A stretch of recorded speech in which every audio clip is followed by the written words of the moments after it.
At ayun guys, tapos na naman ang bakasyon, back to work na naman tayo. So today guys is ang flight ko pabalik ng United Arab Emirates.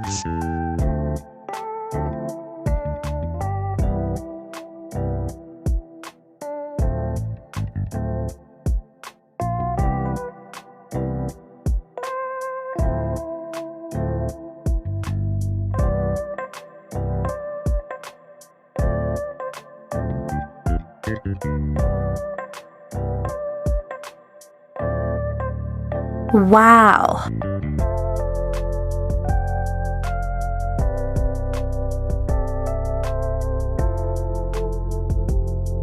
Hinatid ako ng aking bunsong anak at ang kanyang pinsan at pamangkin kong si EJ. Oh guys, ang ganda ng tanawin sa bayan ko, diba? Yan ang binabalik-balikan nakaka-in love. Diba?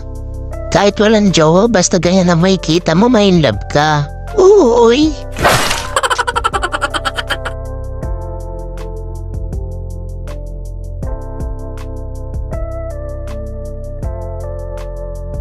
Ano ba yan guys? Panira ng view yung bintana, ang dumi? Parang meron yatang milagrong nangyari dito.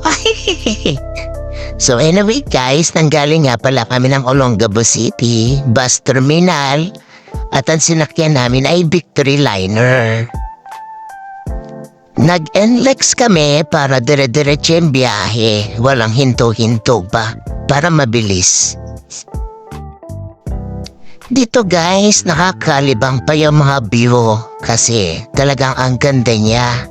Pero pagka dadating ka na ng Maynila, wala ka na makitang ganyan na nature. Puro building at puro sasakyan na lang makita mo. Kaya this time hindi rin ako masyadong nakatulog kasi nag-i-enjoy talaga ako sa nakikita ko. Kaya yun guys, nakabidyo-bidyo pa ang lola niyo. Dito naman, nakarating na kami ng Manila. So bali nasa airport na kami. First time kong sumakay nung bus ng Ninoy Aquino International Airport. Merong bus doon pagbaba mo ng Pasay.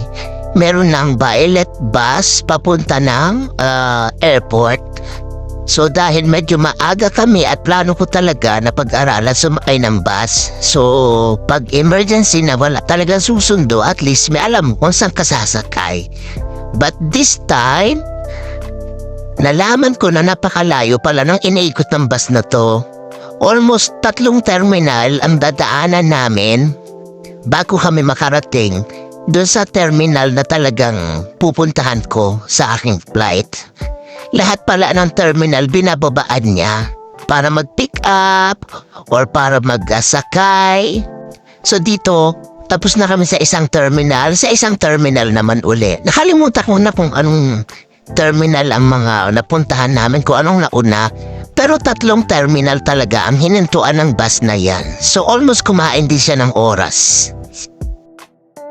Ayan, sa kalilibot namin sa lahat ng terminal, nalibot ko na, nakita ko na lahat ng mga eroplano na meron tayo sa Pilipinas. Nung maliit pa ako, bihirang-bihira makakita ang mga Pinoy ng eroplano. Kasi ang airport noon napakalayo, hindi ka basta-basta makakapasok sa pinaka-main.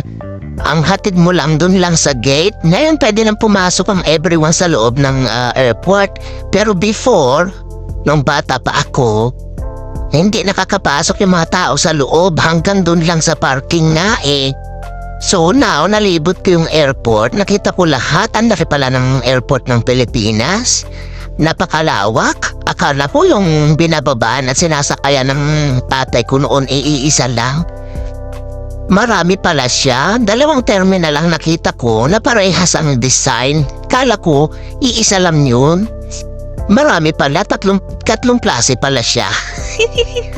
Na pare-parehas guys. Before akala ko isa lang. So yan talagang pinag-aaralan ko kung paano ka sasakay ng bus. Kasi yung mga taxi sa atin minsan, pag nalaman na taga ibang bansa, galing kang ibang bansa, ay naku, tatagain ka talaga sa pamasahe guys. Alam mo yon? Lalo na kung manggagaling talaga ng airport ang pasahero. So yan guys, Yan ang anak ko at pamangkin ko naghatid sa akin. Nakarating na kami ng airport niyan. Medyo maaga pa. Doon na rin kami kumain. So, marami pang oras. Tumambay kami doon at nag-antay-antay na rin doon ang oras. So, nung nagtawag na at open na ang gate, sandambak na tao ang dumating doon sa gate. Ayan guys, ang haba din ng pila. Ang tagal ng antay namin. Pag sa pila, ang tagal pa rin ang antay namin. So, ayan sila ang popogi nila, diba? So ayan, nakapasok na ako, waiting. Wala silang upuan. Umupo ako sa lapag, guys, kasi pagod na yung pa ako. Ayan, papasok na kami ng eroplano. Ayan na si Ganda, nasa loob na ako niyan, thanks God. Napawi na rin ang pagod at nakarating na rin ang UAE. Pagdating ng UAE, tambak pa rin ang tao, guys. Pero salamat pa rin sa Diyos at nakarating ako ng maayos. Thanks God. Ayan ang aking tatay at nanay. Gumising sila ng maaga para ako makita bago umalis. So guys, hanggang dito na lang ang video for today. Sinare ko lang ang ating experience. Paano sumakay ng eroplano pabalik ng UAE para maghanap buhay uli. So hanggang dito na lang guys. Hanggang sa susunod.